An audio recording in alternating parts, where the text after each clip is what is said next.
All right, so I used to use this example a lot. I forgot about it. I'm going to use it now. Let's say you were born. Let's just say you were born, and when you were born, someone laid a hand on you, yeah?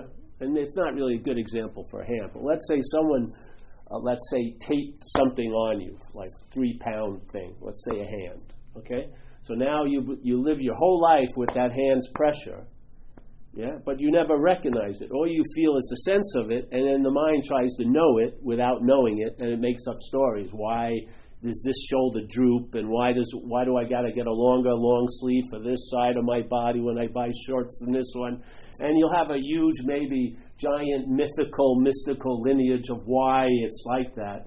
But finally, if it lifted, you would know it. Yeah, you would know its width, you would know its weight by its absence. It would lift, and you'd go, Jesus Christ, there was a hand on my shoulder this whole time. That's what the solution's like. When you entertain the message, one of its effects here is you'll travel lighter through here. Something will lift, and by sensing, and you're experiencing it on this level, by sensing it on this level, you get to know what it was like by its absence, yeah? When the problem is present, it's heavier. When the problem weakens, it's lighter.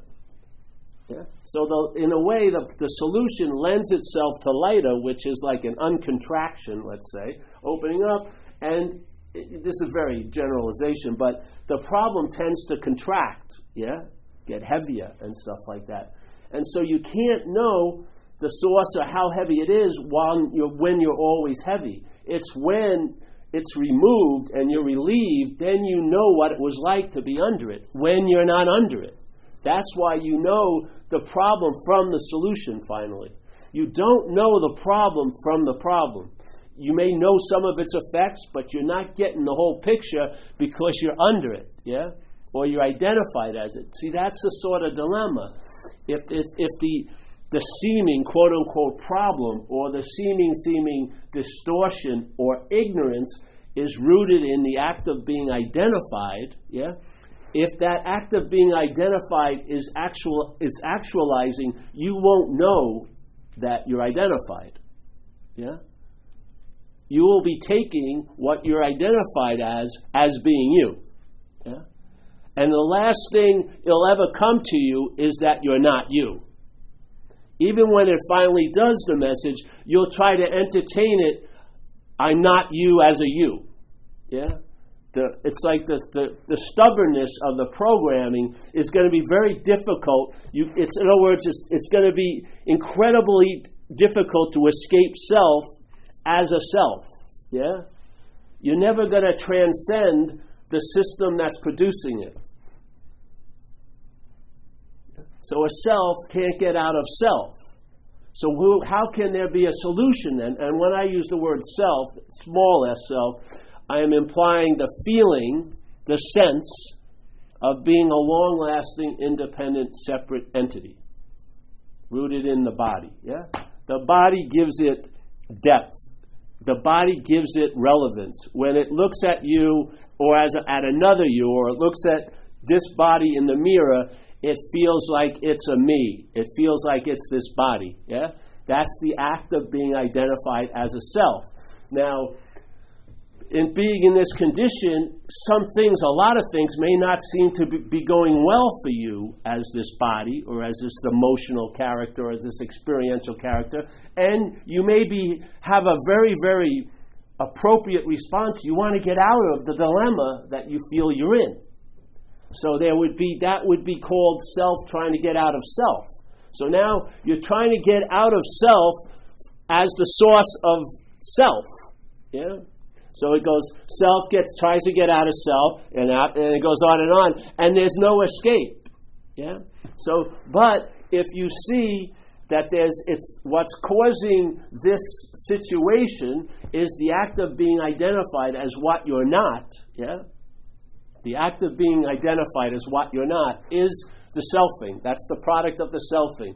All the mental activity that's assuming and implying and pointing and inferring that you're the doer, you're the haver, you're the thinker, you're the feeler, you're the body, yes?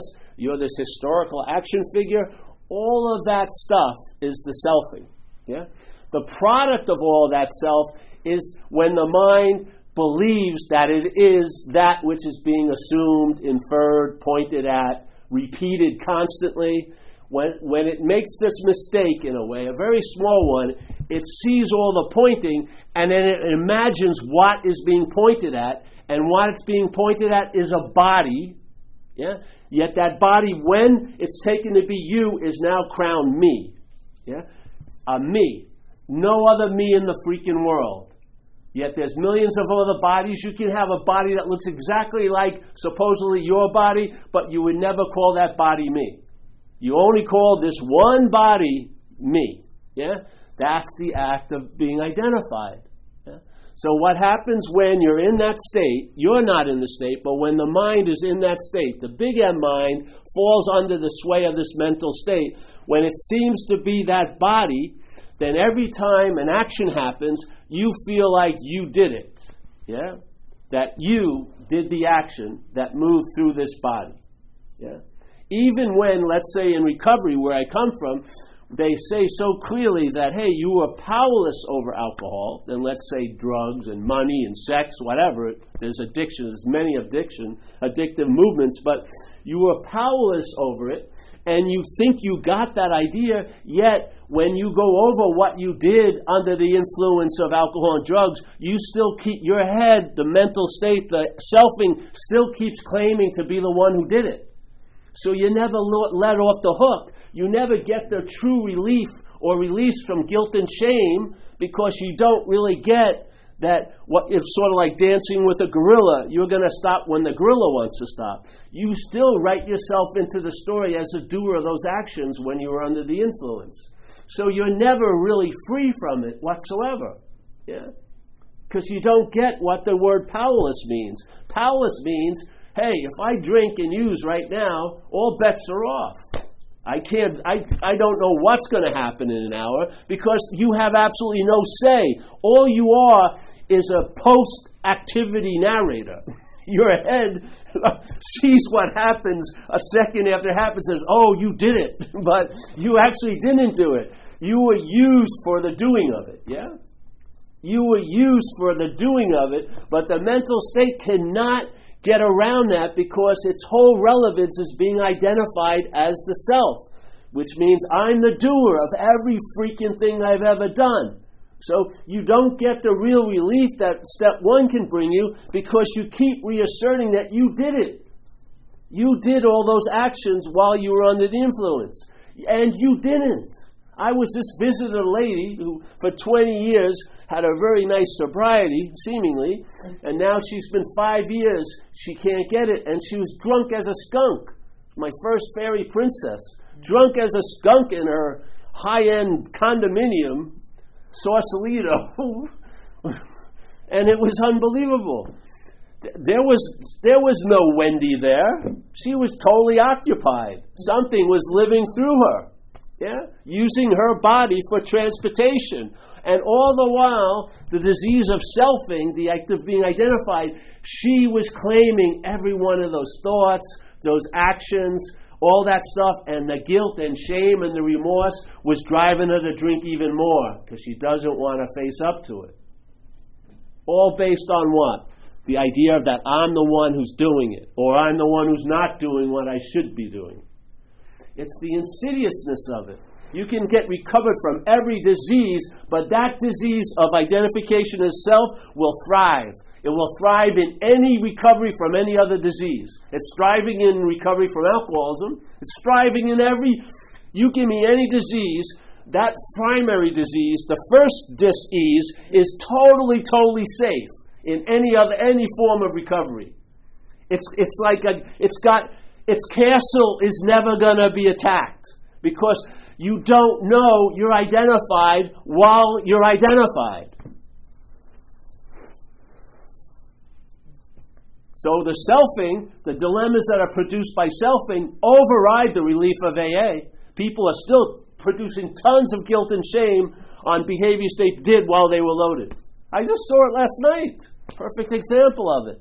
So they got relief from alcoholism, but there is something even deeper, which is the addiction to self. That addiction to self had an adjunct or an addition called alcoholism, but getting free from alcoholism doesn't necessarily bring you freedom from self. It'll make it a whole lot better, because the identification will thrive in anything, in any setting. It can go to a 5,000-year-old temple where Buddha himself laid, let's say, the golden doo-doo, so to speak, and if you smell it, you'll be free. Selfing will thrive there. It will thrive in any spiritual practice. It will thrive at meetings like this. It will thrive freaking anywhere. Because all the while, whatever you're doing, whatever it is, no matter how noble you think it is, it's claiming it and casting you as the doer of it. Spiritual practices, you're the doer of it. A liquor store robbery, you're the doer of it. It doesn't care what it is. It's gonna, whatever it comes in contact with through consciousness, through conscious contact, it claims and says, I had something to do with this. So try this, all right? How is God seen here? All right, there's God, and then I'll be a knower of God. There's the selfing, once again. Where Ramana Maharshi said in a beautiful statement, to know God is to be God. That's not how selfing sees it. It sees to know God as a knower of God. Once again, the emphasis is on the knower of God. And God can easily be forgotten from the knower of God's point of view, because it happens all day. So how can what's always so at all times, everywhere, be forgotten because something is playing God with God? Something is playing God with spirituality. People hear this very sublime message that's, you can put under the niche of non-duality, which means not two, and yet their head, the mental state, not them, there is no them, there is no us, there is no me, there is no I, but the mental state, yes, will now try to become a non-self.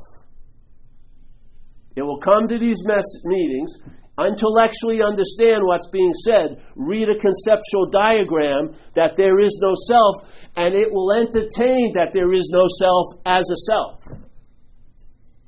It says, hey, I've done everything I could to be a better self. How about if I'm not a self, I'll become a better self? It's like the self-help, but the quintessence of it, where it gets so much into self-help, it becomes non-self-help. It's incessant. It will go on and on and on and on. You think there's a place, immunity? Go to any freaking satsang. There's an us and them there. There's some person sitting a little higher than everyone else, and everyone's thinking they're one, but they're a unique one, and he's like a bigger one. And then the ones out there are a lesser one. It permeates everywhere, because the mental state knows no boundaries. Where it goes wherever you go. If you study something 2,000 years old, its fucking strategy is way older than that. It will claim whatever comes in contact with, slap the idea that it's about you, you did it, you saw it, you tasted it, you touched it, you thought it, you felt it. Somehow it's always going to be about you. Even God becomes about you. I felt God. I must be a chosen one. I felt God. I'm so far sorry you're not feeling God. I'm feeling it right now. I'm feeling God. The emphasis, it's like everything we come in contact with is like used like a mirror. All right, there's this great scripture. But as soon as I pick it up, I just see myself in it. The self is now studying the scriptures.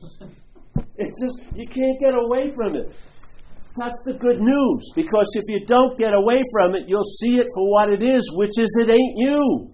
You'll see it's just a construction, and the construction's going on all the time. Yeah, it uses the mental faculties. The thinking is used by it, and all the thoughts are now seen as yours, or about you, or about another you in relation to you. Yeah, all right. Feelings. Oh, feelings are my feelings. Now it's all about you again. Actions, my actions. Time, my time. Girlfriend, my girlfriend. Woo! Usually different. Money. Oh, I'd love every one of you to have lots of money. My money. Fuck you. I'm keeping my money. Yeah. The my is the elephant in the whole room. People they say, oh, I got to get a whole new opinion about money. No, you don't. Get a different opinion about my. If the my drops out, you'll see money is money. You'll see this is this. But when it's my money, my this, my that, it gets distorted. It goes like this. It's now used always to point to you. It's so simple. You can see it. So easy. Hat. All right? Everyone recognizes that this is a hat, supposedly. Okay? Then I see it, and now I see it as my hat. What's the hat being used for? To point to the owner of the hat. Yeah? My language uses the object to point to the subject all day. The pseudo-subject is always being pointed at all day. It's not surprising it's easy to fall under its swoon. It's on all day. Every day, everything it's like a loop of self-importance. You go out and you meet someone. Let's say you meet hundreds of things, but there's only the one thing that meets them all. Yeah? You've had hundreds of thoughts, but there's the one sense of being the thinker. In other words, you have claimed hundreds and thousands of thoughts as your own. You have claimed tons of feelings that just showed up just to disappear, and you use them in their little moment of expression and tattoo them to represent my feelings. Yeah? And now every feeling you have now or comes through you is actually a re-feeling, just like resentment. We have a re-feeling all day. You have a re-thought all day. Every action just reminds you in memory that a past action. I gotta see it. We're living in interpretation. So it's been slipped. We were alive when we were a kid, and then the thought system started to grow. Our interest and attention started getting sucked up through the other gates up to here, yeah? And it started to become all about this, all about this me, where there is no me.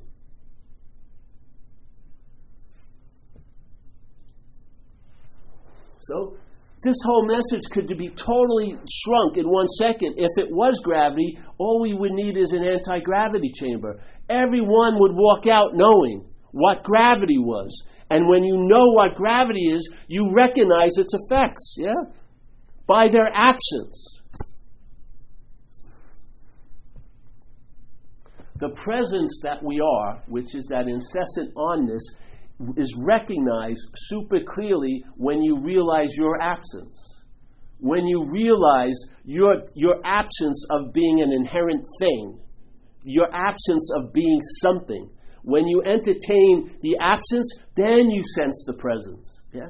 You sense the presence that's always available, but it's not available to you. It's when the you arises and claims it, then you're on the search again. Because suddenly the presence seems to be distant. Now you believe, I've got to do and have myself some of that presence. But if you get exhausted by your search and you collapse, what do you sense? The presence. When you stop breathing all the interest and attention into the doll of selfing, and then the doll finally, because it's nothing, it just, then you sense everything you've been looking for by not looking. You find everything you've been wanting, and yet by finding it. Yeah? You get the antidote to all your strange feelings, not from outside, but from inside. Yeah? The feeler gets dropped. Yeah? The sense of being the feeler of the feeling weakens, and then the feelings come and go. In other words, it's like the dam finally opens, and now the flow is coming through. Yes? Feelings come, go. Thoughts come, go. When the dam of selfing is constructed, everything trickles out. It claims it, and then it goes around a circle, the idea of you, and then the water gets stagnant. Yeah? Have you ever seen water coming down a stream, and then you put a rock in it, in the stream, then it changes the current of the water, and then stuff that's in the water gets stuck around the current and starts going around the rock, and in the first hour maybe there's 15 leaves, the next hour 30 leaves, and after a while there's this whole stagnant area right around the rock. It gets stuck. That's what it's like. My thoughts, my feelings, all around this. and then they get stuck. And what they do is they cover the mind. The mind's ability, its nature, is to reflect, purely like a mirror. Nothing is in the mirror, yet everything appears in the mirror. Yes? That's like our mind. It has this ability to reflect. So you can reflect. It's like if you go by a body of water on a stormy day, the surface is so agitated there's no reflection. You don't see anything in it. You just see the surface. You see.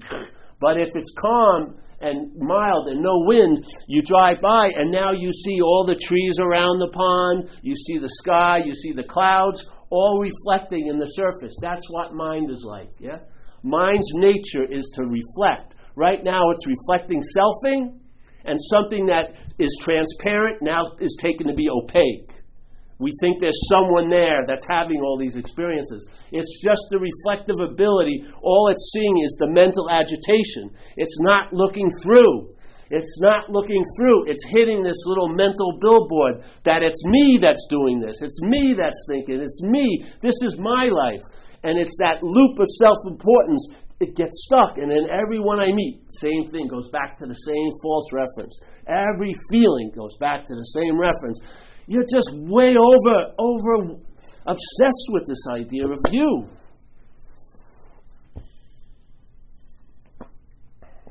So now, all right, now it's reflecting pretty clear. What do you see? Whatever you see. If it looks into nothing, you'll see the face of nothing. You'll have the sense of serenity and peace.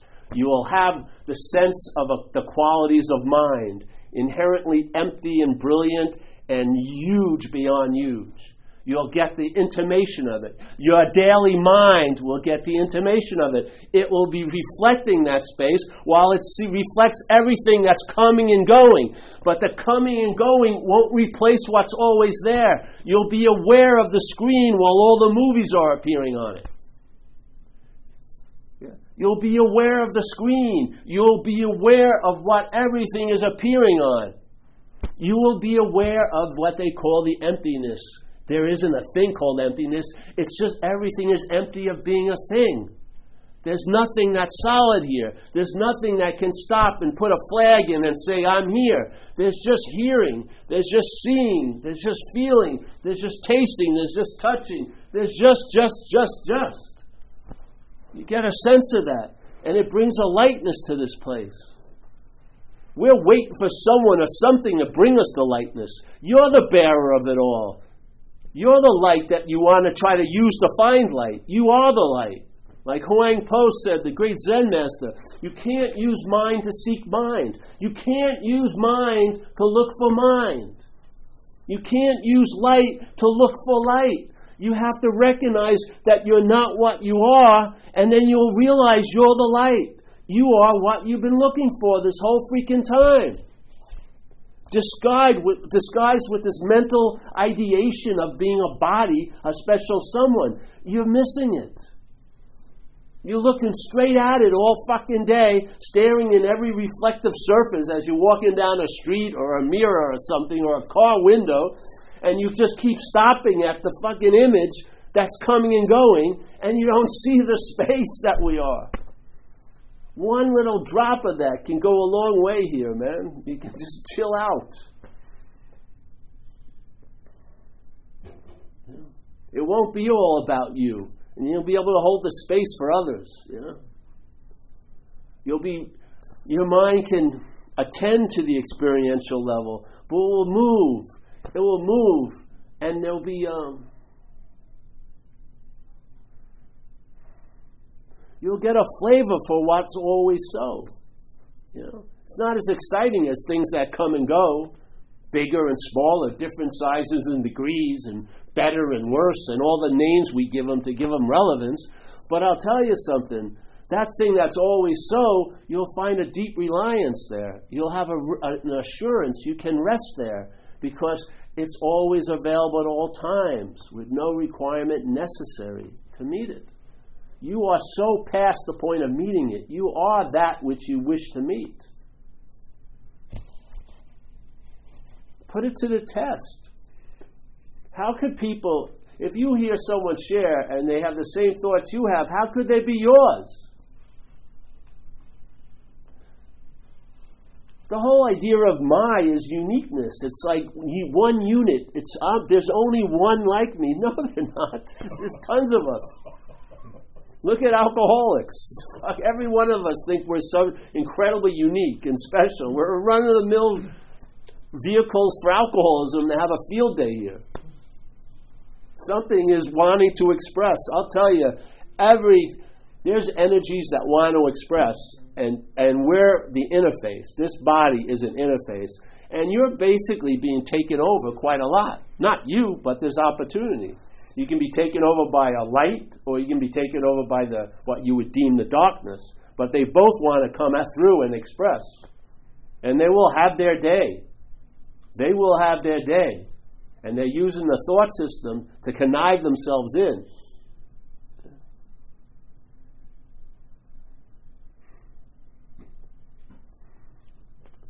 Oh, I don't believe my thoughts. Then why are you flipping about what's not happening? How could a concern about an imaginary place have an effect unless you're believing it? How could it have an effect? How could a thought about next Wednesday rain on tonight?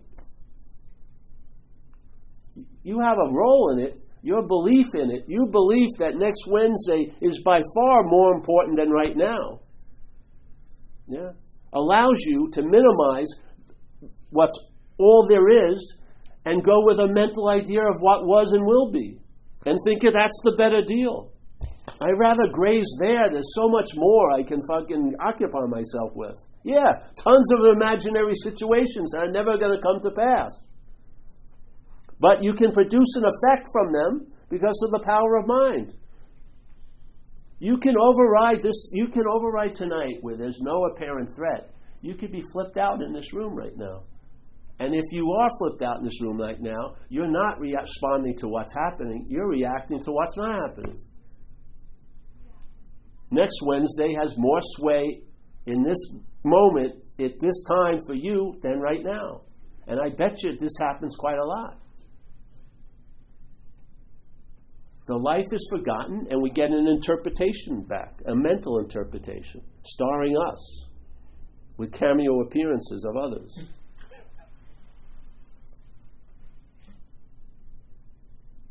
Really, would you go to a movie if it said all about Paul, if your name wasn't Paul? No freaking way. Unless you'd gone out with a Paul once and you wanted to be right about leaving him. That's it. If it was all about Paul, only Pauls would be there, with the hopes that it's all about them. And when all the other Pauls found out it wasn't about them, they'd want to get out. They wouldn't be that extremely interested in, oh, wait, here's the phone call that's going to change my whole life. They'd be yawning through it. Why? It's not that it's beautiful, technicolor, everything. It's not about them. That's it. That's the whole point. Why you're so interested in what you're not is what you're not seems so much about you. You're pictured in tomorrow and yesterday way more than you're pictured now. Why is there's no need to picture anything now. There's here, yeah? But for something to appear to be here that isn't, it has to be remembered. How could it appear to be here? You'd have to remember it, right? Something that isn't here, how can it appear to be here? It has to be remembered. The mind has to think about it in the future to remember it now. So when you're thinking about, your head's thinking about what's going to happen to you, the you it's thinking about is pictured as a body, I'm telling you. Your thought system does not picture you as a spirit. It pictures you as a body. Yeah? So you're thinking about you as a body in the future. What happens? Why is it? Why am I so obsessed about what's not happening concerning me? You're not with other people. Maybe your children, if you have children, but almost no other person on earth are you going to be sitting at night thinking, what's going to happen to Stanley 5 years from now? You're not that interested, are you? No. But if it's you, you'll be up all night. The thought system will be, and you don't get that the reason why it's you. See, you want to stop the moths from getting around the light, just take the bulb out. If you remove the bulb, the moths are going to go somewhere else. You're just stubbornly saying, no, I want the moths gone, but I want the bulb.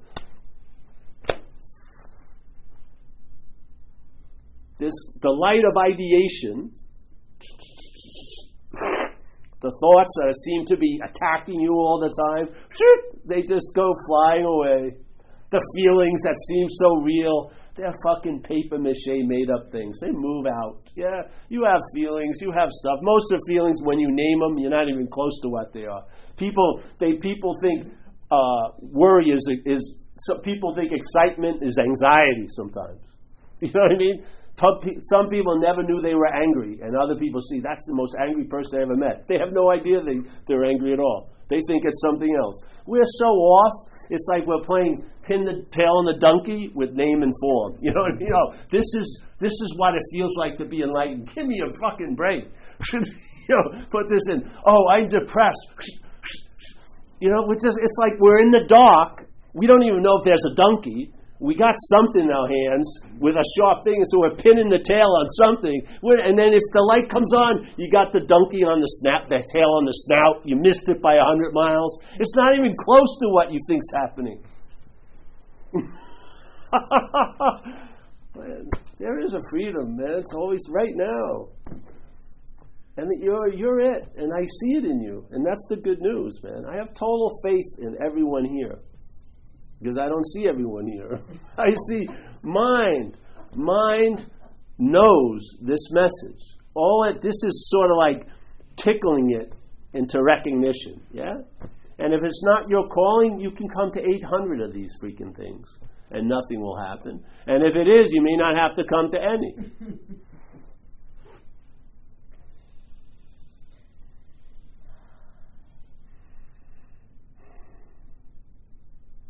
So if you want, like the starting point, 101, just look at the word my and get a sense of what it represents. Because the language is the magician's wand. It's the use of language that's the magician of selfing is doing its tricks. It's using language, yeah? The thoughts that you hear are heard as English, yeah? If you're from another country, you hear it in another sound, French. But it's language that's being used because the language is constantly implying that you have something to do with shit you have nothing to do with. Like if I tell you something that happened to me, I say I hurt my knee in the water. It sounds like I went out in the ocean and I hurt it purposely, like with a hammer. I took a hammer in my wetsuit, I got out about 30 yards, and I said, I'm going to hurt my knee in the water. Bammo! No. The knee went out, but the language, how it puts it, it sure sounded like I had a lot to do with it. I hurt my knee in the water. Oh, fuck, Paul. It was very bad of you to hurt your knee in the water. You should have heard it near the hospital. Yes, that would have been a good idea if I had heard it. But I didn't. But I didn't do it.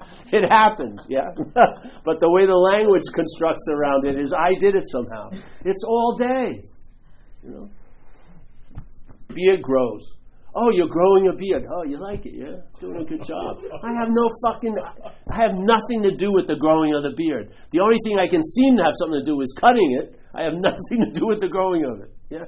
Oh, I've joined a group and we grow beards together, and I'm noticing I do so much better when Stanley comes and me and him we got a little good mojo going. Yeah, we're looking good. Look at the goatee-ish part. No, I have nothing to fucking do with it.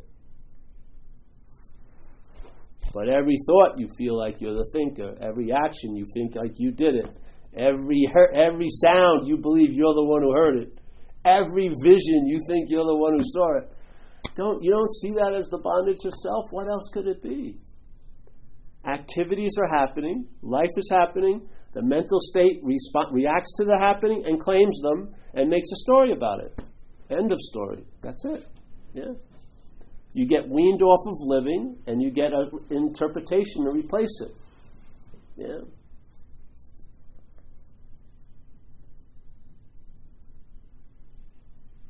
Like when I was a kid, I never was worrying about will I be playing next week because time hadn't set up yet. Yeah, I had no idea of time, so when I was playing, there wasn't fret and concern. Will I be playing next week? No, because time hadn't set in. Yeah, I wasn't thinking. I didn't have any thought about getting more into the moment. Never. I never thought about how could I get more into this moment because I hadn't thought I could be out of any moment yet. Yeah. It was these absurd ideas came later. And you know what? When they came and got some traction, certain things were noticed to leave, like wonder, awe, spontaneity, immediacy, replaced with like a dis-ease, an irritability, restlessness. I started feeling very strange about myself, that there was something wrong I didn't want anyone to see. So I had to get my dancing shoes and get my song and dance together to keep everyone away from what I truly knew. Totally insane. What happened? Something developed, a mental state, and then the story of self was hatched. Yeah? The story of self gained traction. The living of life was starting slowly to get dismissed, and I got an interpretation. And the interpretation wasn't working out well, so this apparatus was driven to try to get high, to get some fucking relief from that interpretation. Everything what everyone else gave me was another form of interpretation. It wasn't freedom. The freedom is prior to the bondage. It doesn't come after anything. It comes before everything. You are inherently free as you are. You want to be free as what you're not. You're inherently free as you are. You want to be free as you're not.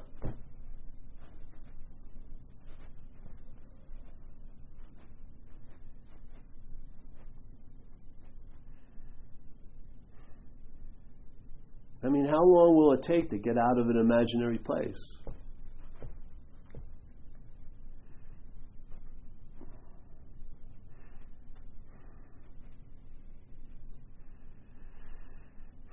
How much time will it take to get out of an imaginary place? If the solution dawns on you, it will reveal, I don't care what road you thought you took, it will reveal that there is no problem. That it's huffing and puffing and huffing and puffing and huffing and puffing, and the huffing and puffing are building the imaginary houses you think you have to blow down. You'll see it in all its glory in a split nanosecond. Yeah? The solution will inform you that there is no problem, and then the solution goes puff and goes away. There's no need for a solution.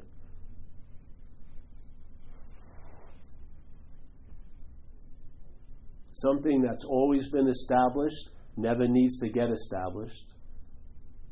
All the shenanigans that seem to have happened have not left one mark on it, not ever, nor will they.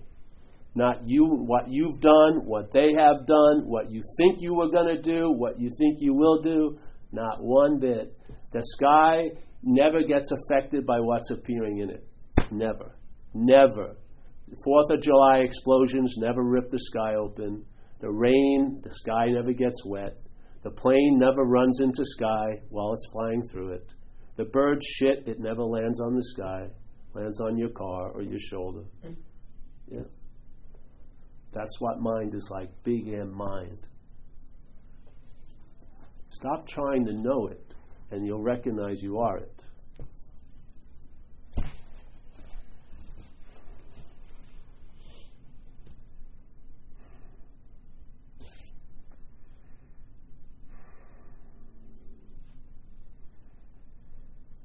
You won't have to invest in stories because you won't invest in stories. Yeah. It won't be glorious. It won't. It won't be fucking jam-packed with excitement. It won't. It won't. It will be. There's much more excitement in surrendering and then taking it back than surrendered. Much more. Incredibly more excitement. A lot more stories develop. A lot more phone calls and simpaticos with other people when you're surrendering and taking it back and going through all this self-willing, supposedly. But surrendered is a lovely, sublime condition. Because the contentment is never put outside of you. It's always right where you are at all times, with no requirement necessary to rest in it.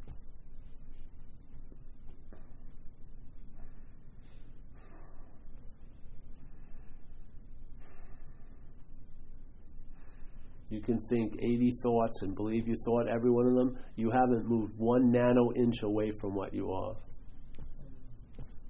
all your projections into the past when you were a kid or into a future of 800 incarnations later, you haven't moved 1 inch.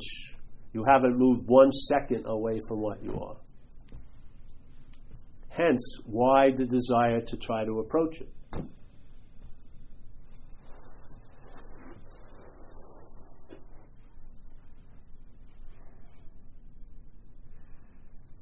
People who know me, as an action figure, you could term me as a sort of a slacker. I like the easiest, softer way, and this is definitely the easiest, softest way. If it was like a Buddhist practice, it would be lay down Buddhism. No sitting, no standing, no walking. Just lay down and chill out. You're not going anywhere. Why not? Why are you so? Why are you so afraid to let it be okay? Why do you have to? Why is it so necessary to add distance and time to it? So that the importance of it is thrown back on you again. That God will be known if you want to know it.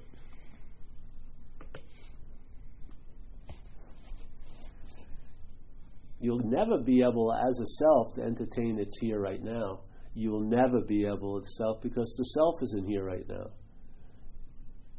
The only place it can see the truth is where it is, and that's in time and outside.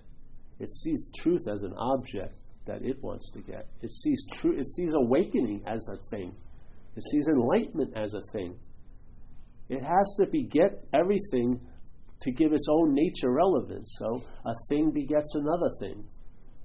You're a conceptual idea, so everything that you know is a conceptual idea.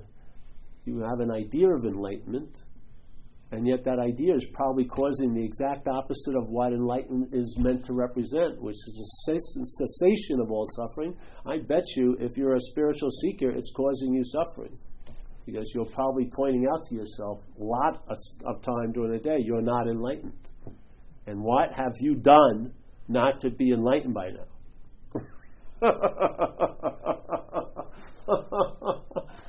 Oh, man, it's again all you.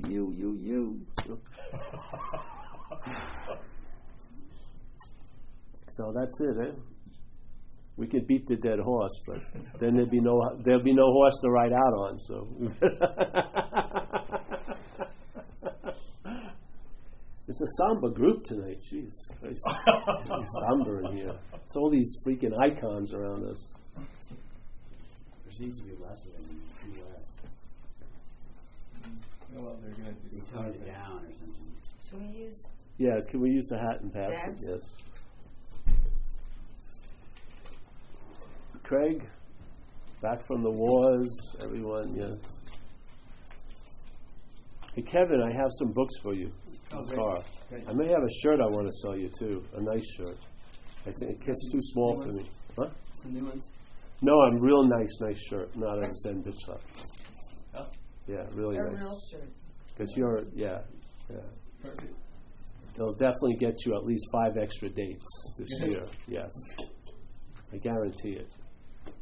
You get that? Oh, okay. Just with a shirt? It's just with a shirt, though. That's how easy it is. You think it's very easy. Oh, Pastor, yes. Don't forget over there. Yeah, don't forget that. Let's pass it around 108 times. Finally, someone will break on the 107th time. Oh, right, fuck it, here. You want to end let's wait for Deb and we'll end with a prayer. How are you doing, hon? Everything's good? Yeah, good. This is a simple message. If you let it be repeated, you'll get in there. It'll establish a toehold, and then it spreads. Yeah. It's like bleeding. It's from bleeding behind the canvas, not applying paint, but this gets in like through the spiritual subpoena, and then it bleeds out, and then you see over time that you're traveling later, and so much more. But as a nice bonus, you see how you're not affected by things as much because you're not affected by this thing as much. Yeah. Yeah. So far, I feel like kind of addressing, that whole thing about, non-duality being co-opted, because it seems like a lot of times the emphasis on, embodiment or now integration gets, it just reinforces the self. It can, let's say, yeah. Everything can, though. That's the difficult thing. Because anything that's heard, the first myth that usually goes up is the mental myth, catches it, and then it changes. The myth is what makes the ball game. Yeah. So now the message of not doing becomes a doing. Yeah. So whatever the myth, when the message, whatever it may be, hits the myth sort of downloads the meaning to the message. It doesn't get stopped by the message's meaning. It downloads its meaning on the message. So like, the idea of you're a lion, and then you hear it, you like that sound, but then when it comes in, you realize, you'll see it in time, that it's understood it as I could become like a lion. Yeah? And it's a hard one to get over because it will keep reasserting itself. You feel like you've squeezed it in there, it'll move over there. So then, if you can see what you're not and the mechanism of what you're not, that to me is the way to go. Because if you're not that, you'll lose interest in it, and it doesn't mean you lose interest. You lose interest in it, and your interest is going to go somewhere else. And maybe it will go to a worthy place to land. And when it does, you'll know it. Yeah? The interest and the attention will now feel like it's like the connection finally connected. Yeah? Instead of being short-circuited and always landing at this picture view, it now goes through into infinity, and there's like a circulation, like with manifestation and like non-manifestation, and it's like this going like this, and it's finally you feel like you got the plugs all locked. All the extension cords have been plugged in, and the circuit's running really well. Wherein the obsession with self, it gets shortened all the time. Everything goes out, and then when it's brought back, it hits you. This billboard picture of you as a body, yeah? So it's not able to go into it doesn't go into the unknown. It just boomerangs off the known, back to known. And we need a little of the mystery of the unknown in us, yeah? We need the abstract. We need the unknowable, the inscrutable, the undescribable. We need some of that in us because we are of that. We're so busy, we think we have something by knowing it, yeah? But in a way, the knowing deadens everything. So you think you know something, but it's like under glass almost. It's not alive anymore. So you think you know, and so with non-duality, first of all, if you just listen to the statement, it means not to. That's all it means. It's a negation right from the get-go. Yeah? It isn't like the all-oneness. They knew that didn't work. They went with what works, negation. So they said not to. Not to is a negation of two. Yeah? This is exactly what I believe the essence of non-duality is if it's going to be expressed, it's going to be through negation. You're going to see I'm not that, and then you'll find out what you are. Instead of looking for what you are from what you're not, you'll look at what you're not, see that you're not that, and you'll find out what you are. Yeah? So it's a negation and a negation and a negation. There's no positiveness at all. There's no affirmation in it. It's negation, negation, negation, and then the affirmation is the sense of being. That's the affirming. Yeah? Not a mental affirmation. It's the sense of being becomes the affirmation.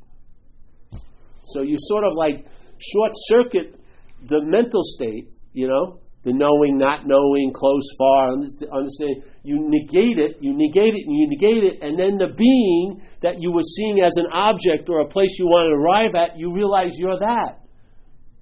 Yeah? You're that modality of being, which isn't of time because it's totally complete. It's not in the process of becoming anything. It's being, yeah? It's not reaching for a crescendo over time. Nothing. There's no self in it at all. There's no self of being a self or an other. There's just being.